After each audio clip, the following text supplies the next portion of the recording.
مسجد کے باہر ایک فقیر بیٹھا مانگ رہا تھا۔ نمازی باہر نکلے اور کچھ نے اسے اتنا شرمندہ کیا کہ وہ بھاگ کر شراب خانے کے دروازے پر بیٹھ گیا۔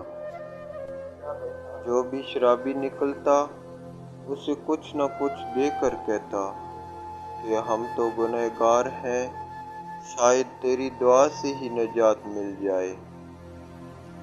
اس سے میں نے یہ بات سمجھ لی کہ گناہ کر کے شرمندہ ہونا نیکی کر کے تکبر کرنے سے بہتر ہے۔ امام شافعی رحمۃ اللہ علیہ فرماتے ہیں، اس شخص سے ہرگز محبت مت کرو جو اللہ سے محبت نہیں کرتا، کیونکہ جو خدا کو چھوڑ سکتا ہے وہ تمہیں بھی چھوڑ سکتا ہے۔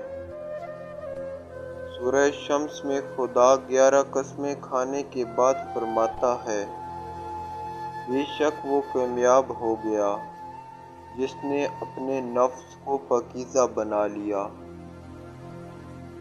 لوگوں کی باتیں پتھروں کی طرح ہیں، ان کو پیٹھ پر لادو گے تو یہ پیٹھ ٹوٹ جائے گی، ان کو اپنے قدموں تلے ایک برج بنا لو تو ان پر چڑھ کر بلند ہوتے جاؤ گے۔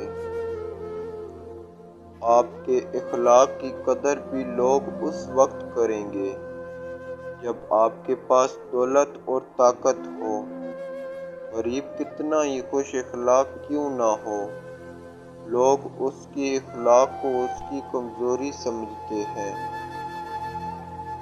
غربت پر کبھی افسردہ نہیں ہونا چاہیے، کیونکہ یہ بھی اللہ کی ایک آزمائش ہے۔